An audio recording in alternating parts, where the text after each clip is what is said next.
को राजकीय उच्च माध्यमिक विद्यालय के खेल परिसर में लोकसभा कांग्रेस प्रत्याशी विजेंद्र सिंह ओला के समर्थन में विशाल आम सभा का आयोजन हुआ, जिसमें पूर्व मुख्यमंत्री अशोक गहलोत पहुंचे तथा सभा को संबोधित करते हुए कहा कि भाजपा सरकार राम के नाम पर लोगों से वोट मांग रही है, जनता को गुमराह करने का काम कर रही है। कांग्रेस सरकार में चलाई गई योजनाओं को बंद करने का काम कर रही है। ईडी का डर दिखाकर राजनेताओं में भय पैदा करने का काम करने में लगी है। सभा में नवलगढ़ कांग्रेस प्रत्याशी विजेंद्र सिंह ओला के समर्थन में विशाल आम सभा को संबोधित किया, जिसमें कई सरपंच और कांग्रेस के कार्यकर्ता मौजूद रहे। सारे देश में भय का वातावरण बना रखा है और लोकतंत्र में ऐसा वातावरण कभी नहीं देखा। आज इस चुनाव से पहले इस तरह की बात चुनाव अभियान के बीच में कहीं नहीं देखी। हमारी पार्टी के खाते सील कर दिए और 10 लाख के काम के जो था वो भी हमारे विधायकों ने उन्होंने अपने पैसे दिए थे चंदे के जो हमको देने होते हैं, उस मुद्दे को लेके और 20 जब सीताराम जी केसरी थे उसको लेकर हमारी पार्टी को चुनाव में बीच में चुनावी गतिविधियों से रोका है। अब हमारी पार्टी ने पोस्टर छपवा सकती, न दूसरे तरह का। राजस्थान की जनता फिर से अशोक गहलोत जी को याद करने लग गई है।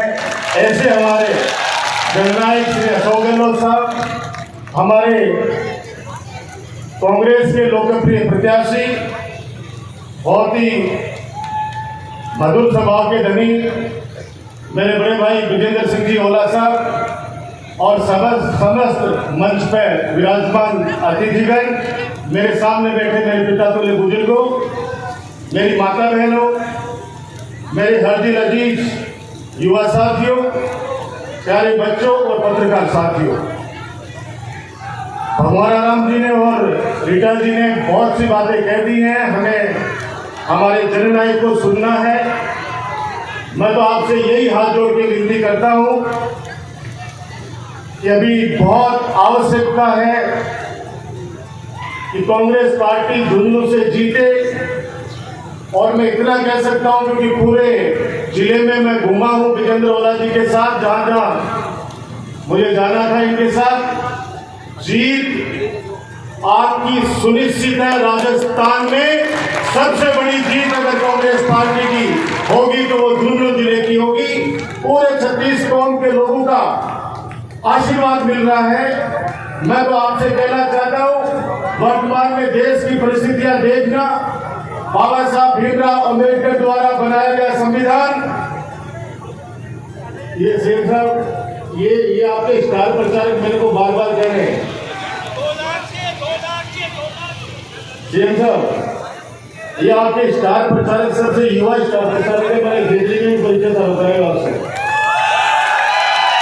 और सिंह जी तो उस चुनाव में 40 फीट का कर रखा था आपकी जो मीटिंग थी। अब सारी बात पूछा थी गुरु जी में, और मैं कह रहा था कि बाबा साहब द्वारा जो लागू किया गया हमारे आजाद हिंदुस्तान के अंदर संविधान, किस तरीके से षड्यंत्र ये लोग रच रहे हैं कि हमारी 400 सीटें आ जाएगी तो सबसे पहले तो ये लोकतंत्र को खतरे में डालेंगे, वोटिंग का अधिकार भी छीन लेंगे और धीरे धीरे जो इनकी कुदृष्टि है आरक्षण के ऊपर और जो बाबा साहब ने जो शक्तियां दी है उन गरीब तबकों को जो समाज के बराबर के अंदर अपने आप को आकर चला सके, वो सब इनका षड्यंत्र अब सबके सामने है। इसलिए मैं इतना ही कहूंगा कि आपने उदयपुर वाटी से भगवान सन्नी जी को जिताया। ऐसी जीत, बड़ी जीत उदयपुर वाटी विधानसभा क्षेत्र से बड़ी लीड के साथ आदरणीय विजेंद्र ओला जी को आप जिताकर भेजेंगे। तो मैं जहां तक समझता हूं, मैंने तो नवलगढ़ वालों को कहा है कि भाई नवलगढ़ वालों को, खेतरी वालों को ज्यादा जरूरत है, क्योंकि 8 विधानसभाएं आती है, 6 विधानसभाओं में कांग्रेस के विधायक हैं। नवलगढ़ और उदयपुर वाटी के अंदर कांग्रेस के विधायक नहीं है। तो सांसद बनेंगे, विजेंद्र जी ओला साहब तो इनका हाथ पकड़ के कहेंगे कि नवलगढ़ के अंदर और खेतरी के अंदर आपका कोटा विशेष रूप से आप दीजिए ताकि छोटे मोटे जो काम हो कर सके, क्योंकि बड़े काम तो कोई बचे नहीं है। माननीय अशोक गहलोत साहब से जो मांगा पूरे जिले के अंदर कोई सी भी विधानसभा में निकल जाइए, नवलगढ़ की धरा पे जो इनसे मैंने मांगा, इन्होंने कहा कि और लास्ट बजट के अंदर भी पूछा कि और कुछ है तो बता रहे, तो चिंता मत करना, काम के भरोसे चुनाव नहीं जीतेगा, बाकी तू लड़ते किस्मत जाने। सीएम साहब 90,000 वोट दिए लोगों ने, हमारे प्रयासों में कुछ कमी रह गई होगी, हमारे कुछ लोग नाराज हो गए होंगे, लेकिन मैं इतना कह सकता हूँ कि आप आए हो आज यहाँ पे विजेंद्र जी ओला के लिए, और मैं इतना कह सकता हूँ कि नवलगढ़ उदयपुर वाटी 8 विधानसभाओं के अंदर आपकी तरफ जनता देख रही है। और खेतड़ी के अंदर भी जब सचिन पायलट जी आए थे, जबरदस्त उत्साह था खेतड़ी के अंदर, और आपको अभी जैसे हम लोग जमात से चले, डिबेट से लेके यहाँ तक रास्ते के अंदर जिस प्रकार से आपको देखने के लिए मेरी माता बहने, युवा साथी, बुजुर्ग जिस प्रकार से आपके लिए नारे लगा रहे थे, मैं फिर दोहराता हूँ, आज इलेक्शन हो जाओ, 150+ सीटों से वापस कांग्रेस की सरकार बने। ये बात कहते हुए मैं आपका फिर स्वागत करते हुए, और विजेंद्र जी ओला के लिए मैं इतना कहूंगा कि इनको जिताए और संसद में पहुंचाए, जीत सुनिश्चित है, रिकॉर्ड वोटों से जिताए। धन्यवाद, जय हिंद, राम राम सर। जितेंद्र जी, सम्मानित सिद्धराम काणा जी, सम्मानित विधायक हमारे बेटा बहन जी, डॉक्टर राजकुमार जी पूर्व मंत्री, हमारे तरुण कुमार जी पूर्व विधायक साहब, आज के प्रत्याशी माननीय हमारे विजय जोड़ा साहब, हमारे बहन क्षेत्र दोनों शिक्षक, सभी के सारे लोग यहाँ पधारे हैं। आप सभी की साथ लेकर के आपके आशीर्वाद से मैं इनका हार्दिक अभिनंदन और स्वागत करता हूँ। शानदार तालियों से इनका स्वागत करें। माननीय पूर्व मुख्यमंत्री महोदय का यहाँ चुनावी सभा का यहाँ आयोजन नहीं था, वो दोनों हेडक्वार्टर पर कर रहे थे, लेकिन विधानसभा चुनाव में आप लोगों के समर्थन से, यहाँ आपके आशीर्वाद से, आप लोगों के आशीर्वाद से कांग्रेस विजय हुई। साहब ने वादा किया था कि मैं चुनाव जीतने के बाद दोबारा उदयपुर इसी प्रांगण में आऊंगा, और आप लोगों को आज धन्यवाद देके जाऊंगा। तो इसीलिए आज ये मीटिंग रखी गई है, आप लोगों को आशीर्वाद देने के लिए यहाँ आए। जब माने हमारे पूर्व सीएम साहब ने हमारी उदयपुर पार्टी को बहुत कुछ दिया आपके शासनकाल में, यहाँ कॉलेजें दी, तहसीलें दी, कितने ट्रॉमा सेंटर दिया, सड़कों का जाल बिछाया, पता नहीं क्या क्या किया। लेकिन वर्तमान में यहाँ ऐसी हालत हो गई है कि आने के बाद 17 ट्यूबवेल सूख गए। मैंने जावड़े किया, कई जगह जाके आया हूँ, उसकी जगह एक भी ट्यूबवेल नहीं हुआ, और लोग पानी से बहुत बड़े दुखी हैं। मेरे कांग्रेस पार्टी के लोगों को ढूंढ के प्रकट किया जाता है। इसी के साथ आप लोगों ने देखा होगा कि मेरा रिजल्ट 4 बजे आ गया था, 4 बजे आ गया था, लेकिन वो जो घंटे के सामने उन्होंने मेरे साथ आपके साथ क्या किया आप सभी लोग जानते हैं। रात को 11:30-12 बजे तक मेरे को वहाँ घेरे रखा, और मेरे को जितनी प्रताड़ना दी, वो तो आप लोगों को धन्यवाद देता हूँ कि आप लोग अगर वहाँ आकर परीक्षा नहीं बढ़ जाते प्रशासन के ऊपर, तो आपका ये प्रमाण पत्र जारी नहीं होता। ये धन्यवाद देना चाहता हूँ। और इसी के साथ मैं आपसे करबद्ध निवेदन करता हूँ कि जिस प्रकार से मेरे को 12 बजे तक रोका, अब इतने सारे वोट देना माननीय विजेंद्र जी ओला को साहब के आदेश अनुसार, तो उनको दिन को 12 बजे वापस आना पड़े वहां से। तो और मैं आप कहना चाह रहा हूँ कि ये सभा हुई है यहाँ, इस सभा में इसे वोट ला करके वो लोग कभी हरियाणा के लोग मंत्री को लाएंगे, कभी उत्तर प्रदेश के लोगों को लाएंगे, तो आप यहाँ बैठे अपने साहब इन पे विश्वास रखना। और 19 तारीख को, आने वाली 19 तारीख को हाथ के निशान पर माननीय विजेंद्र जी ओला को वोट दे करके वो अधिक से अधिक मतों से विजय बनाई। धन्यवाद, जय हिंद, जय गौ। जय किसान। इन्होंने जवान को मारा, किसान को मारा। जो सरकार जवान और किसान को मारती है वो सरकार नहीं होती, वो हत्यारी होती है। अभी एक तरफ तो सुब्रत जी कह रहे तो मोदी जी को वोट नहीं देखा, वो देशद्रोही यही करा क्या? ये करा ना? क्या देश का ठिकाना ले रखा है क्या? क्या लाइसेंस उनकी के पास है क्या? उनकी सही है कर रही कि क्षेत्र में नहीं रहने दूंगी? क्या सारा फिरवाड़ी वही करती है क्या? एक बात सुन लो, जब देश का हिंदुस्तान में जब हमारा मनमोहन सिंह जी का राज था तब 62 रुपये डॉलर था, और मोदी जी के टाइम में 83 रुपये हो गया। जब कच्चे तेल का भाव 105 रुपये था तब मनमोहन सिंह जी के टाइम में 75 रुपये तेल था, और अब 74 रुपये है, उसके बाद भी 100 पार हो गया। पहला ट्रैक्टर क्या करता है जब 2 ड्रम घड़ा पाया करता ना, अरे टिकट के आगे जाओ तेल का पिसाब जो स्थिति हिंदुस्तान की है। बीजेपी वाले बहुत बड़ी बड़ी बात करते हैं, 3-4 दिन पहले मेरे को मिल गए तो बड़ी बड़ी फेंक रहे थे। मैं कहा मत कर दिए अपनी बुलंदियों पर इतना अरमान, मैंने आसमान से जमीन पे तारों को टूटते जमीन पे देखा है। मत कर अपनी बुलंदियों पर इतना अरमान, मैंने आसमान से जमीन पे तारों को टूटते देखा है। जो सुबह के सामने भिखारियों को भीख देता था उनको मैंने शाम को छत से भीख मांग के देखा है। जो हिंदुस्तान की 6-7 की ग्रांड रोड बनाई थी उसके 6ठी पीढ़ी को मैंने स्टेशन पर रिक्शा लगाते हुए देखा है। तो जो आदमी बहुत बड़ी बातें करता है, तो लोग ये कहते थे मेरे नाम से समुद्र सूख जाता है और सूर्य छिप जाता है, उन व्यक्ति भी जाते हुए देखा है। ये घमंड कहते हैं, उनको बता दो आप लोग कि हमने जो भी 100 दिन दिया था वो तुम 7 पीढ़ी में भी नहीं दे सकते। आज मैं 4 महीने से मेरे मैं भी हूँ, नेताजी भी है, भगवान राम जी, अगर 20 रुपये का काम किया हो तो बता दो। 100 दिन के बाद तो मांगने की डील थी, देने की डील नहीं थी, मांगने की डील थी। जो कोई मांगता था भाई राजकुमार जी ने बता दिया कि जो मांगा वही मिला, नहीं मांगा तो कहाँ से मिलेगा, पर मांगा वही मिला। इसलिए मैं कहता हूँ कि अभी कह रहे हैं राजकुमार जी कह रहे थे अभी कि आज ही चुनाव हो जाए, आज चुनाव हो रहा है, उस चुनाव का रिजल्ट आ जाएगा तो उनके हौसले अपने आप प्रश्न हो जाएगा। वो रिजल्ट कौन सा है? हमारे विजेंद्र जी का MP के चुनाव का है। और डालिए वोट, पाकिस्तान की सरकार को विधानसभा में बता देंगे कि झुंझुनू जिला कहाँ से होगा। झुंझुनू जादव नाम में बाथरूम का जिला है, शिक्षा में करनी है। अब बीजेपी वाले कहते हमने राज किया, राज जिन लोगों ने लेके आए थे तो उन्होंने प्राणों की आहुति दी थी। सुभाष चंद्र बोस, भगत सिंह, लाला लाजपत राय, गुरु गोविंद सिंह, चंद्रशेखर आजाद जैसे लोगों ने उन्होंने अपने फांसी के देते प्राणों की आहुति दी थी। कोई बीजेपी के किसी व्यक्ति की एक अंगुली के दी है क्या?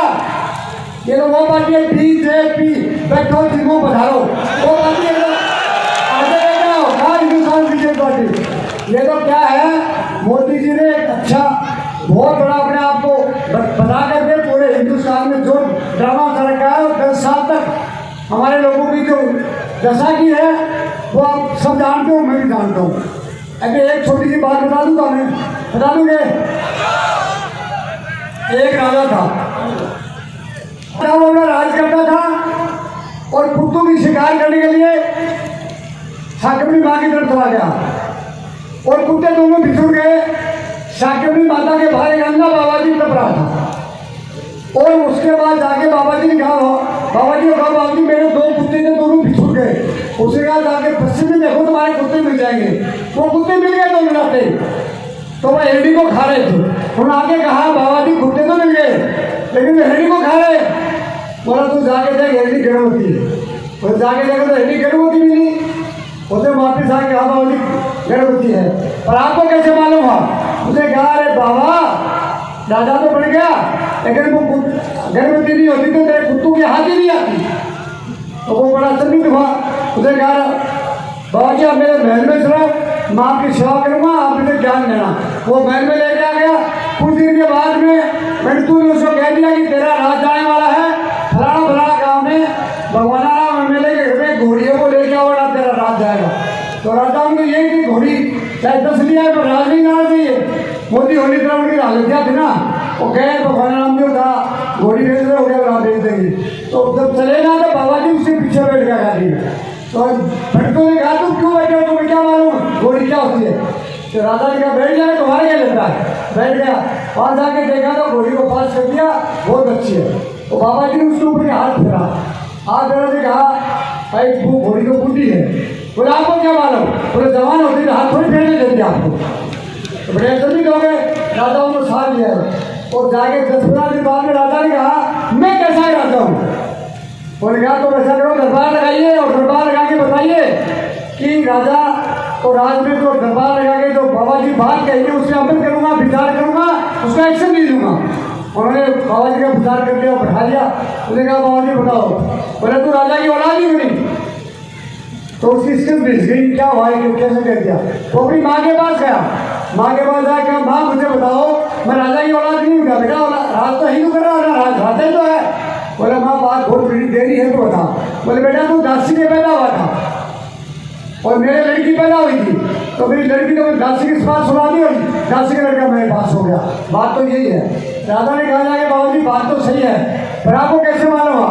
बोला तू राजा आ गया, कभी कुत्तों की बात करता है, कभी घोड़ी की बात करता है, कभी खुद की बात करता है। मैंने कहा कभी उनके परिवार को प्यासा है, भूखा है, लगा है, कोई कुछ बदमाशी हो रही है, गुंडागर्दी करे, कभी कहा गया तो ये तो नहीं कहा। तो मोदी तो वो राजा है, कोई किसी को पूछता नहीं क्या कर रहे क्या राजा है।